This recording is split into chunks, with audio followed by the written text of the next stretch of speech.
What's up, everybody, and welcome to another episode of the Keno Trice Show. In the studio today, we got Ernest the Cat Miller. What's up, Ernest? Hey, what's up? Is it Keno or Keno? What is it? Oh, see, there you go. Again? With Keno? the joke. Hey, I'll take care of the joke. Okay, all right. Ernest Miller is a former wrestler. He is an actor also, even though I don't think he's that good, but you know, it's all good. He's my dude, but we can start off. So Ernest, tell us where you from. Where you from? Okay, I was born here in Atlanta. Actually, Decatur, Georgia. Decatur. Yeah, well, it's greater. Are you a Grady baby? I'm a Grady baby. Oh, Grady shoot. baby. Okay, Yes, explain yes. the ears. And okay. I am funny, but I'm gonna try to guide you through this thing, Keno. Make you perfect, make you good. I want people to believe in you. Okay, I so know. You got a good face too for radio. Oh, watch out. I'm cute. Stop hating. You people don't believe it. I'm looking right at him. So you what high school did you go to in Decatur? Where'd you graduate Hey from? man, I don't want to put all my personal business out there, but I graduated from a school in Decatur, Gordon High School. Gordon High School. Gordon High School. Is that still in existence? It's still around. Yeah, it's still around. It's called something else. See, I went to Southwest DeKalb. But Southwest I DeKalb. don't want to brag. Or Hey, I nothing. had a sister to go to Southwest DeKalb. She's probably a great woman. Great. She's a teacher. Contribution to She's society. actually a teacher. See? Yeah. So in Gordon, who famous came from Gordon? Oh, a lot of athletes, a lot of Jeff Bryant, Katie Dunn, actors, you name it. See, you need to do your Let's homework. talk about after the 80s. You need to do your homework before you get on the radio and start asking questions. You're supposed to know who Well, came I never from. heard of I Gordon came High from School. Gordon. I'm famous. I'm famous. If you want to talk about it, I'm the one been in the Oscar-nominated movie, pro football, anything else. I can keep going. WCW, World Karate Champion. I can go all day, man. I look good too. I'm beautiful. We got That's Muhammad one thing. Ali in the studio. I'm Ain't sorry. Muhammad Ali. I'm the originator. So you play football at Gordon, right? Yeah, I play football at Gordon. Where did you play college ball at? Savannah State. Savannah State. Yeah, Savannah, Wait a Georgia. minute, who came out of Savannah State? Used to play for Pittsburgh Steelers. It's not.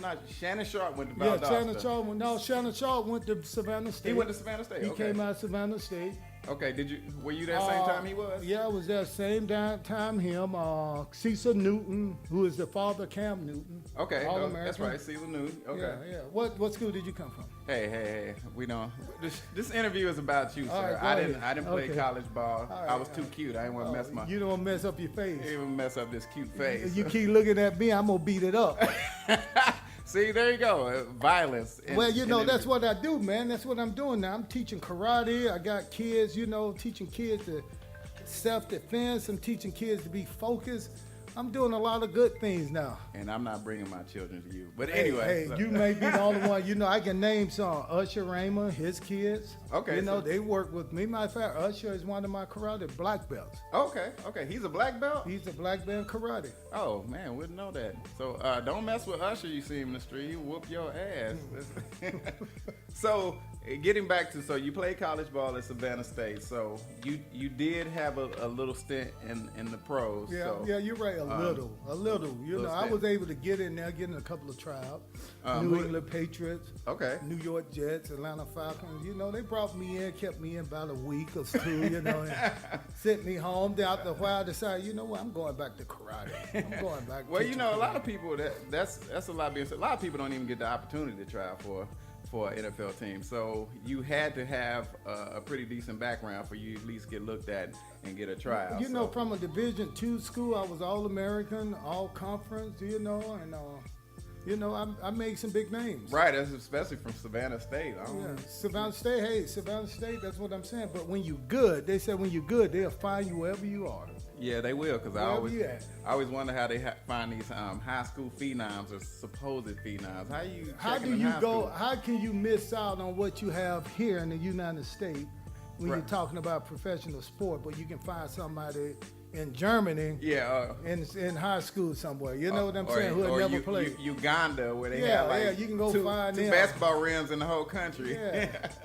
It's amazing how the sports work. So, I guess we want to get to the meat, and this is where a lot of your fans come in. How did you get into pro wrestling? How did that happen? Hey, I had fans before pro wrestling. First of all, people used to tell me before I ever did anything, when you come into a room, you take over. And you do. You came in here people look at you and say, you got to be somebody because you looking for it. I don't know if it's the shoes, it's the pinky ring. I don't know whatever it is. See, your big old head, man. You got, okay, Keno. He want me to call him Keno, but you guys know his real name. But anyway, he come in here, man. He got the biggest head I ever seen, man. Oh no, you got a big dome too. I'm sure they had let's not talk about each other. But I look over at you, it look like I'm looking at a 42-inch flat screen TV. Well, that's your head. That's all right. You got some ears on you, Dumbo, but that's all right. At least I got ears. With that big head. So how did the pro wrestling come about? Is it something that you try out for? No. I was teaching karate. I'm working in a karate school here in Marietta, Georgia, and there's a day that we call Sparring and Fighting Day. It's a day that I put on my black belt, put on all my equipment, and I work out with the kids. Okay. So I got about maybe 100 kids in there, and I take turns sparring with them and let them kick at me, and I play around. I was doing flips, somebody try to kick at me, I'll flip over their head, I'll jump up to keep from hurting the kid, but make sure, let them know they can have fun doing this, get them comfortable with sparring, fighting. Right. And just so happened, one of the kids in there, father was the president of WCW. Okay. And, he brought Ted Turner down, and they looked around and saw me working out, and then saw the way I was teaching the kids, and saw how the kids really kind of gravitated towards me. Right. They say, you know what, you got a good look, you got charisma, They invited me to be a part of the team of this TV show at the time. That was WCW, World Championship Wrestling. Okay, so when they brought you in, was it an intimidating experience? Because this is something new. In a way, you know where I come from. I came from Decatur. Don't nothing really intimidate me, man. You can wake up in the middle of the night growing up and see people shooting at each other, and it was hard where I grew up. Right. Now this is an opportunity to take care of my family, to take care of, to have a better life for my kids and my mother, and just help my family. Right. So I was ready to get to it. Right. My first couple of days in there, I kind of realized that I was in a different world. That business is a different world. Right. So being the new guy, if you come in and you're the new guy and you have, you're charismatic and you ready to hit the ground running, did you feel any resentment from some of the veterans who are already there? Oh man, let me tell you something. Because of the way I came in not just by the president of the company, but the owner of the network. Right. And people just didn't believe in me at first. Some of the guys, said they showing favoritism because, they went out and found this guy. He never been in the ring. And you got to understand, some of these guys grew up in the ring. They started wrestling like at 18 and 19. Now they're 50s and late 40s, and these guys been wrestling a while. Now here you are bringing somebody in from the outside who had never been in the ring and paying them good. So, it was a little resentment there, but hell, ain't no damn thing they could do about it because I'm a real fighter. So what they gonna do? Right. Nothing. Get punched in the mouth. Kicked in the mouth. Kicked in the mouth. So they really didn't, they didn't show it wasn't any action, but I knew it was there. But then again, on the other hand, there was some good guys, man, that kind of took me under the wing and kind of showed me around and talked to me, like Scott Hall and all the major names. Right. The major name guys, they really kind of, at that time, NWO, Goldberg, Hogan, these guys like that, man, set me down, and they were like, especially Sting. Right. And they were really kind of helping me along. They helped me to ease into the business. Right. Those are pretty big names. And I know my brother is a fan of wrestling, so he grew up. But you are too. I am too now that I met Ernest the Cat Miller. But when I asked him, did he know who you were, he kind of got a gleam in his eye, like, oh, I know who that dude is, but he's a wrestling fan. And I know that wrestling fans can be diehard. I've been out with wrestling fans are diehard. Yes. I did a autograph signing last week in North Carolina. It was the NWA Legend Fan Fest. Okay. And man, I'm telling you, you would not believe the amount of money people pay just to get our autograph. Right. You know, just to shake hands. You know, I made a couple of guys day just by sitting down talking to them, you know, in the bar. I don't drink, but, you know, I was having a glass of water, and they were just having a drink, and we just talking.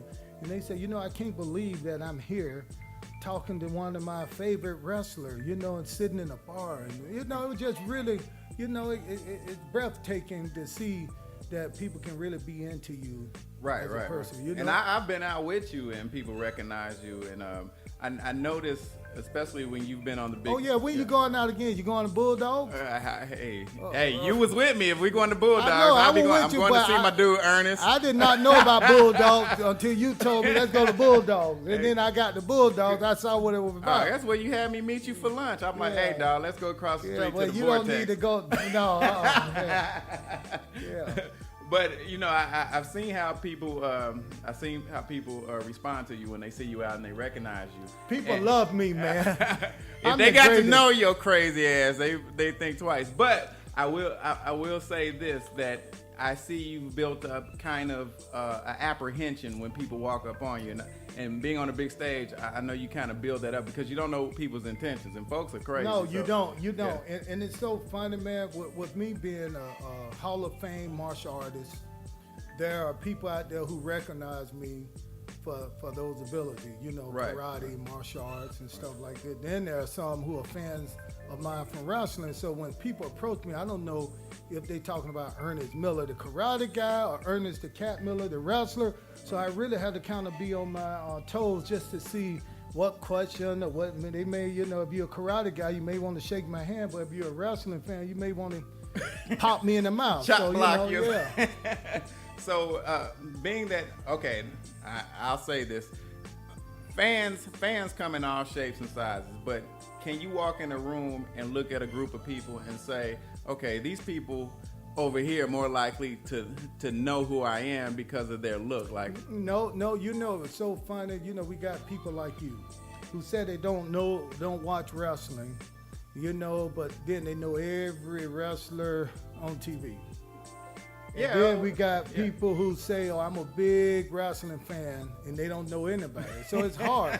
You know, I used to go to places, man, like, you know, and see some good wrestling fans. You know, you go to places like the Waffle House and, you know, be the best, be the well-known person in there. But then I can go to Chops here in Atlanta, which is, you know, it's a great steakhouse and recognized by guys in business suits. You know, so the fans can come from, you know, clear across the board. Right. I remember being at a restaurant with you one night, and actually Frank Ski was in there, and he knew who you were. He walked up to you. I was like, oh, you know Frank Ski? This dude must be pretty popular. But you know, here in Atlanta, man, like back in 1997 and 99 when Atlanta was popping, you know, had everything. Tongue and Groove, Buckhead had all the clubs and, you know, things going. The Gold Club was here, you know. All the athletes were here, were popping, man. You know, wrestling was at its height then. You know, we were giving numbers that Monday Night Football couldn't keep up with. That's true. So, you know, and so I was like a real, I'm like one of the well-known stars here in Atlanta. Right. I remember coming over your house one day, and he made me sit while he had his iPad and showed me all his wrestling footage. I'm like, man, okay, I get it now, because I had said that I had to let you know who I was. You know, if you're going to hang around me, kid, you need to kiss my ass. See. Yeah, if you're going to hang around me, you need to kiss my ass. I'm looking for a do boy. I'm looking for someone, a lackey, to carry my bags. Oh, see. Hey, but you know what? I'm going to tell you an interesting story right here. And this is so fun. I'm going to tell you how blessed I am for real. You know, so I back in the day, people who know me, people remember the time that I had this show I did with this pay-per-view I did with James Brown. So, you know, James Brown, one of my favorites. I grew up watching him, man. So when the opportunity came for me to work with him, you know, man, that was special. So, you know, during the whole show, man, James Brown came in, you know, and we started talking and just reminiscing. He was just telling me about, you know, you're doing a great job for wrestling. I said, what? He said, right now there's no there's no black folks watching it. Right. He said, but you bringing them back. Right. I was like, damn, Jay, I'm bringing the black folks back. I said, now I'm going to get fired. I may need to go look for a new job. I don't know if they want too many black folks around here in this redneck business. I know, right? The Donald Sterling, like, don't bring blacks to my wrestling matches. Yeah, but you know there are black fans out there, but not many black wrestlers. And there's a lot of them that want to get into the business. And you don't realize, man, because when they first asked me to get into the business, I was like, man, I thought it was just a bunch of oversized fat men walking around, running around, getting in tights, getting in the ring, wrestling. I didn't know it was like such a business, such a business.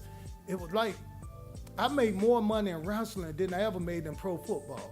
Right. The contract in wrestling is kind of similar to a third round contract for an NFL player. Right. So, you got guys making $7 million a year. Right, yeah. So it's not like what I was thinking. I would think, you get a little envelope with maybe $200 or $300 into it, Nah, it's big business. But big business, man. You got to go out and get your financial advisor. You got to go and do something with the money that you can make. So there should be room for more blacks, for more people to get into it and realize that it's a living. It's a great amount of money. And I was going to ask you that. I didn't know where your contacts still were in wrestling, or I was just going to ask you, what is the disparity between the minorities in wrestling?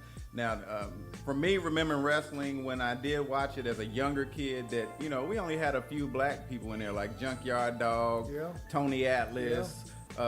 Few cats like that. I know later on came Harlem Heat, Booker T. Booker T. So and, it seemed like one come along every so often. Those are my boys, man. Yeah. Those are my boys, man. Virgil, there's a couple of black wrestlers in there, and there's a lot of black wrestlers in wrestling, but they like on the minor league. They haven't made it to the big stage yet, the WWE or anything like that. So. Right. So now this is an interesting question. Are there any African American wrestling organizations, maybe, kind of like Mom and Pop? You know what? I'm going to tell you something. They tried to bring up one, I think in '99, and it was, what's this cat name, man? He's a producer, major producer. His brother is Run DMC. His brother, Russell Simmons. Yeah, Russell Simmons put together a black league. They call it a black league. And he has some great black wrestlers in it. And but Russell Simmons came to me and he pitched the idea to me, and he wanted me to leave WCW to come over and wrestle with him, which I would have, but they were taking such good care of me, man. Right. I told Russell that I can come over and help do some shows with him. Right. They allowed me to do that. Right. But I couldn't leave making the money I was making and take that out of my family mouths, and because of then, I want to help the brother. I want to help you brothers. I want to help the brother, but damn, we need somebody out there who can be the head of the leader. Yeah, and unfortunately, if you're a revolutionary, you get treated like one. Revolutionaries don't always get treated the best. Yeah, and then it went out of business year because it was a few things that I didn't agree with anyway. Right. Why separate things? Bring a couple of white wrestlers in, but let most of the champion be like they are in the WWE. Right. Let most of the champion be black. If that's what you want to do, but don't just call it a black league. You separating yourself. Is that a mohawk you got there? Is that just a bad hairline? I'm just trying. There you go again. At least I have some hair. What happened to yours? I shaved it off. They told me they like me bald. They like me bald. I'm just looking, man. I'm sorry. Keno. Is it Kilo? Are you Kilo? Nah, I ain't setting houses on fire. That boy Kilo was the man back in the days. He was the man. Name one of his songs. Name one of his songs. My Ding-a-ling. That's original. You don't remember that one? That was one of his first ones. See, you talking about? I never heard no Ding-a-ling song, man. What kind of show is this, man? You remember the later stuff, his commercial stuff. Yeah. Ride the pony or something? Ride the white pony. Baby. Work it on me. Yeah. I just remember all the bass he used to use in his stuff. Yeah, when I first got here in early like 91, Keno ran the city, and that was. Oh, he was tough, man. And you know, he grew up like in Decatur. Yeah, you know, he started in Decatur. And the Edward J. mixtapes. Yeah, and everything was bass. Yeah. You didn't hear anything but the bass. You know? Yeah, that was down. A car drive by your house and start shaking your house because the bass in there. You didn't hear none of the other things. And all the rattling in the trunk. Yeah. Them were the days back in the 90s. But you was about 50 then, wasn't you? Was about, hey, man. in 93, you was about, I told at least you, 49 you've and a always half. been a hater. You always been a hater, boy, I tell you. Tell me about when Martin got shot. How was that day? Martin Luther King. I remember that day, too, boy. I know. See, I was here. You was there, wasn't you? I was looking at the news, looking at TV. He wasn't even thought of. He was at the hotel. He was at the Memphis Hotel shining shoes. I know he was there. Nobody even think about you, right? It's cool. Hey, I think we'll bring a kid into this world named Keno. Kilo or Keno, whoever the hell your name anyway. Okay, back to the interview, brother. We ain't got all day to be in this damn closet. So, okay, when did you get to the point where you knew you was big? You was like, okay, I'm relevant.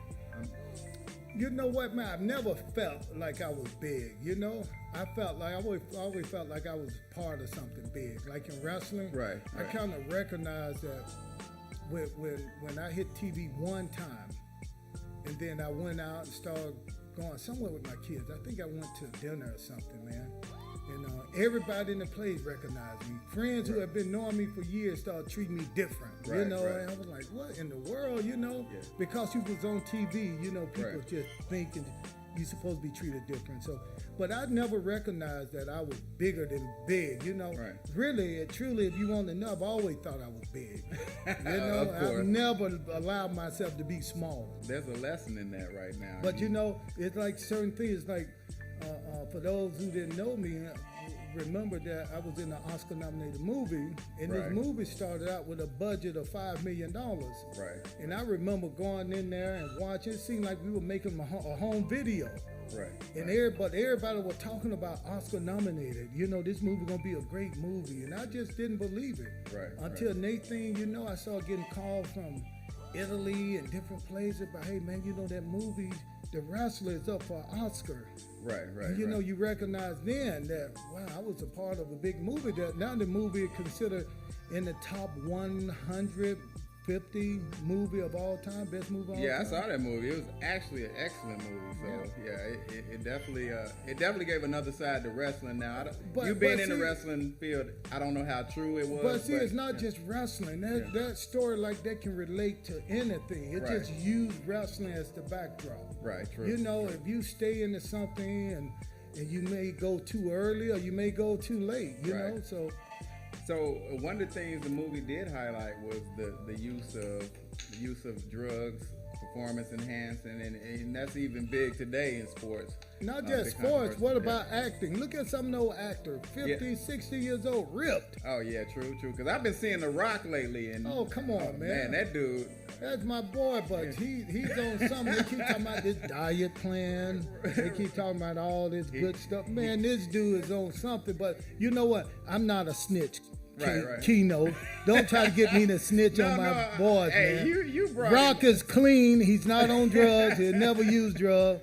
Keno using drugs. You ought to see his body now. He got a six-pack, arms, everything. This kid is on something. But we need to drug test you. That's what we need to do. Why you keep saying on the drugs, man? I'm drug free.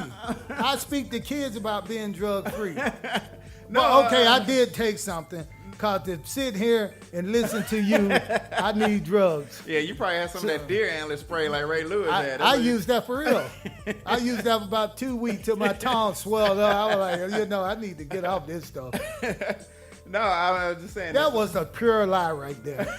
Ray Lewis left. He was all hurt, 40 years old. He come back all muscle bound, talking about he just used some little deer antler, and everybody believed that.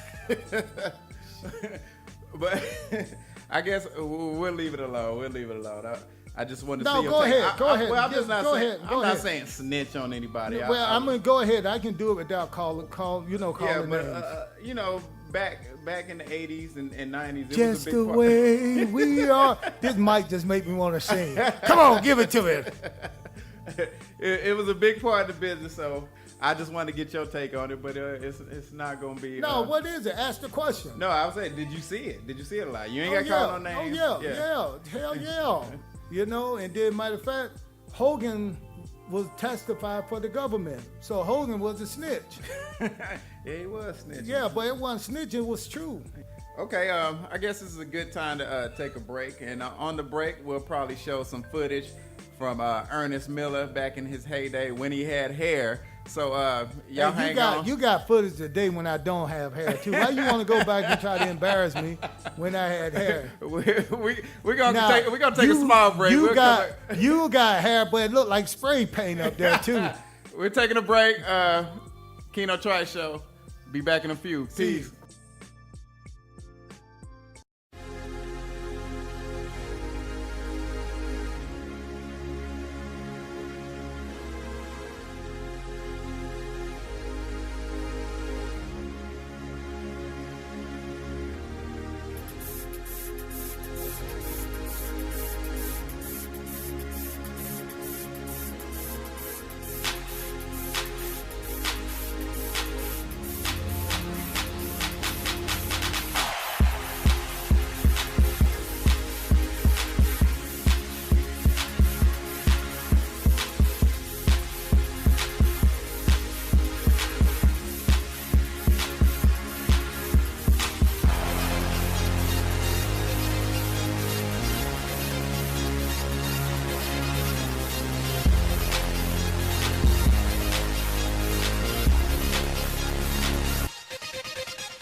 All right, we back in the studio after the break.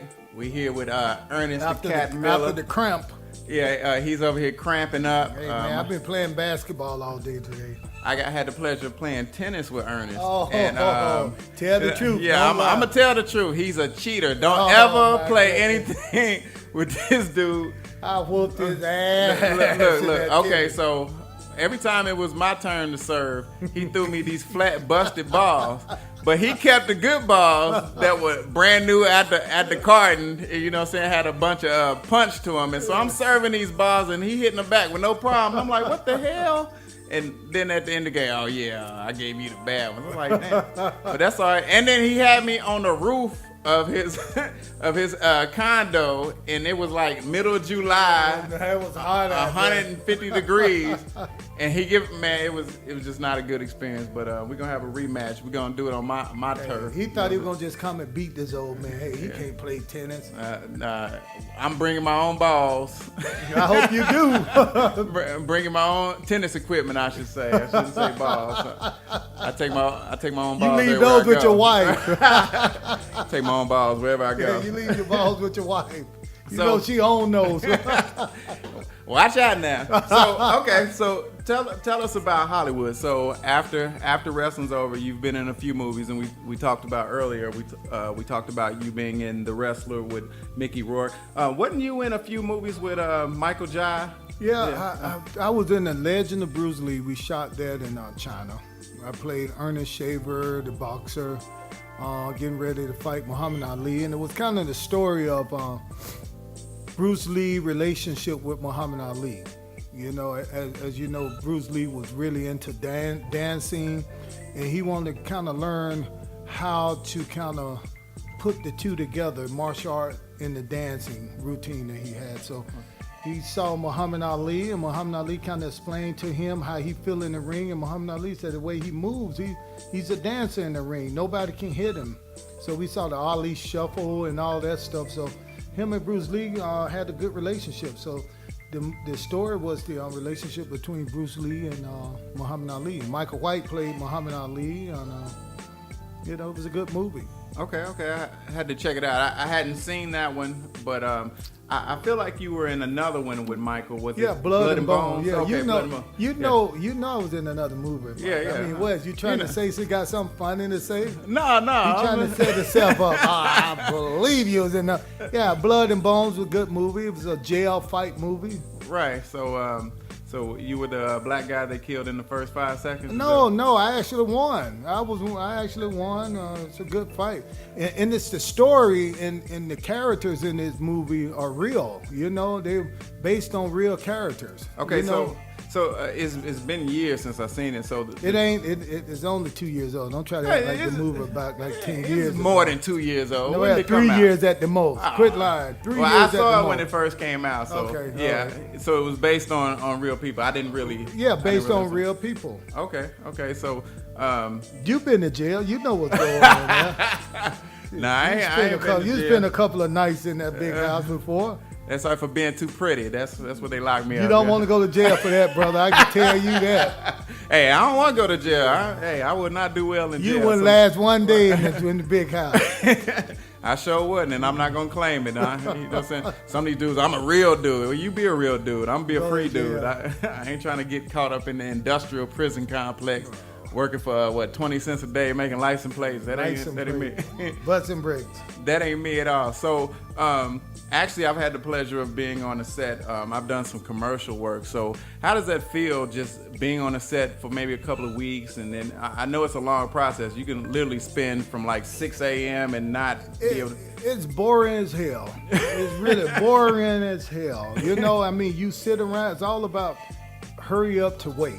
They tell you, okay, your scene is coming, and you get there real fast, and they rush you through, and you sit there for maybe 3-4 hours. Another 3-4 hours a day. Yeah. And if you good, you go in, and it may take you 10 minutes to do what they said going to take you an hour. Right. So you hurry in the way, then you get through real fast, and then they send you back to wait some more. So it's actually boring. So you spend a lot of time reading, watching TV, or something else other than acting. And nothing's more disheartening, and I've had this happen to me locally. I've been extras in movies and stuff, and there was one particular movie I got to work on, and people still recognize and call me to this day, did I just see you in such and such? But you get in a lot of scenes, and you spend a lot of time, and by the time the movie comes out, they done cut almost everything, and it's like... Yes, I'm telling you, man, they cut out everything. They cut out everything, and the parts you specifically like, oh, that's gonna be funny or that's gonna be good. I can't wait to see myself. And you get and see the movie and be like, what even happened to that scene? They don't even use it. But you know what? I've been fortunate they used everything that I've been in. You know, the wrestler didn't cut out anything. It was like, you know, I was in there, you know, in there a lot. Some great parts. Right. So did you have to gain weight for that movie? Because you man, were fat in that movie. Oh man, I had to. You don't look like that now. But to get the part, they told me they wanted me to look like an ex-wrestler that were kind of out of it, not working out anymore. So yeah, I put on about maybe 40 to 50 pounds for that movie. All right, and then you had the handlebar mustache. Man, yeah. I wish I kept that. Yeah, I'm glad you got rid of it. All I needed was a unibrow. But that's cool, man. That's cool to be in a movie. So now you still audition. Breaker 1 2 1 2 testing. Turn on my mic. So you still auditioning, and it's a long process. So can you talk about what goes on when your agent calls you and you go on? Well, first the agent call you, man. It's a bunch of scenarios you go through, you know, when you're dealing with your agent, because He may call you and say, okay, we need you to tape something, email it to me, or we need you to fly to Chicago or New York and work with this instructor to get this part, tape. So, yeah, it's a lot of different things and different ways now that you can kind of present yourself to, a movie director or a casting agent. Right. So, and then people who don't know about the business, you can go on like 20 auditions and not even get one. Get one. Yeah. You can go on 25 and get callbacks from all of them and still not get one. Get beat out by somebody who wasn't good at it. It's all about relationships too. It's like who you know. Relationships and a look. It don't matter how talented you are sometimes. If you just don't fit what they're looking for, what they picture being in the movie or production or whatever, you can get cut just on that alone. So you got to have tough skin in the business. Oh, you got to be ready to be let down. You got to be ready. You can't be afraid to hear no, or you're not right for this, or maybe next time. You got to still continue to, if it's something you really want to do, you got to continue to go with it. Right. Believe in yourself when other people don't seem like they believe in you. So that's leading to what my next question is. So well, maybe I need to be getting paid the money since I'm leading you. So what advice would you give to somebody who wants to do anything, acting, wrestling, karate? So you have a lot of things going on and you're successful. Just do something you love, something you don't care if nobody else love it. Do what you love and do what you enjoy. And it's not how you start, it's how you finish. You got to really go hard to get it. Right. And it's about relationships too. You can't be an asshole. But that's life. That's life, man. Life. You don't want to count people out or push people away. You want to bring people into your little neighborhood, your little Facebook page. Right. Right. Even though me and Ernest go at it, he's a good dude. Like, we both had like little tragedies in the family, and he called me up and like, hey brother, listen, I heard what was going on. Keep your head up, and just some real talk. So those kind of little things make a big difference in building a relationship. And so when opportunities do come up, and somebody who you have a good relationship with, they the first person you think of. It's like, they the first person you think of, man. You don't think of people sometimes for what they can do for you. Sometimes you should think of people for something that you can do for them. Right. Because it's a small thing. I got a friend, man. I met this young lady. She played in the WNBA, and she's just a friend, and she gave me a phone number. We played basketball together. She always said, come to the game. And I think she looked at me like a father or something, because one time just hit me. I just got up one morning, and I just sent her a text message. I hope you're having a great day. That's all. Right. And then Nathan, I get a text back saying, you know what? Thanks, Pops. I needed that. Like she was really going through something. That's what it sounded like to me. And for you to be able to pick people up like that and not want anything, just out of the blue, just, surprise people with a hello or just a smile, you'd be surprised what you may do for some people's lives. Right. You never know what they're going through. Yeah. A fellow comic that I know, he's actually in Chicago, and he just went through a family tragedy. And you know what? Facebook, I communicate with a lot of comics through Facebook, and he had a personal tragedy that was close to my heart. He lost his mother, and I recently lost mine. So I called him, and I was like, listen, I just wanted to reach out to you personally. I know what you're going through, so if you ever need to talk. And, I could tell it lifted his spirits because, there's people out there that are truly got your back. And I try to let everybody that I'm cool with, I let them know I got their back. And that, I'm here aside from the business, aside from comedy, But Keno, with your personality, you should take it a little further. Tell a stranger sometime. I know you're going through something, but wherever it is, you can make it. You'll be surprised how you kind of tap into people. Right. You tap into a stranger. Of course, you can tap into, it's like, okay, you got a community of people that you share life with, but you want to make that community bigger. So sometimes go outside your community and say, you know what, I can appreciate you. Thanks for letting me in. Thanks for holding that door for me. And hey, how you doing? You having a nice day? And people open up to you. You make a new friend. Right, it might make some money later. You never know who you're talking to. They could be a producer or for real. You never know. Like in LA, LA, man. That's why I tell everybody. The guys with the Bentleys, with the shoes and the dress guys, those are the people with no money. The ones with the sneakers and the ones look like nobody, hair uncombed, those are the big directors. let me tell you this. So at my the premiere of my movie, The Wrestler, this is my first time in a premiere.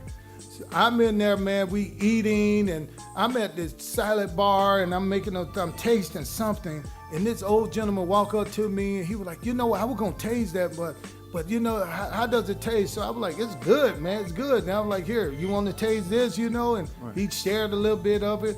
And then we just started talking about LA and some of the people, the way they act and stuff. I talked to this guy about maybe 20 minutes. People were taking pictures all over the place. Right. So I talked to this guy about 20 minutes. We just talking about stuff and laughing and, you know, just kind of, you know, kicking them around. And next thing you know, the next morning I get up and my girlfriend called and she said, man, you got a good picture with Oliver Stone. Wow. I was like, Oliver Stone, he wasn't there last night. It wasn't until I looked at the picture myself, I said, oh, that's the old dude I was talking to. Oh, wow. And it was Oliver Stone. I've heard of him, I know who he is, but I've never seen him. Right. So at that time, to me, I was talking to a stranger. This guy right here could have been a janitor or anybody of the place. Right. But, you know, it turned out to be somebody like that. And I think it was a refreshing conversation for this guy, because probably everybody he talked to wants something. Yeah, wants something from him. Yeah. So here I am talking to him, don't know who he is and don't care, you know? Yeah, I can say that. You don't care. Yeah. I want to tell the story. The first time I met Ernest, you know, his fiance and my wife are real cool. So we met at a restaurant for brunch. And so it just happened to be real hot in the place. And Ernest had got up and went to the restroom. And he was the only one with the menu on the table, because I think you came late and didn't get the order yet. So I took the menu and I'm fanning myself. So he comes back to the table and snatches the menu out of my hand and then just keeps talking to me regular, like nothing ever happened. I was like, this big old Negro just snatched this menu out of my hand and just kept talking like nothing just happened. Like, I was like, boy, if he wasn't bigger than me, I'd have choked him out.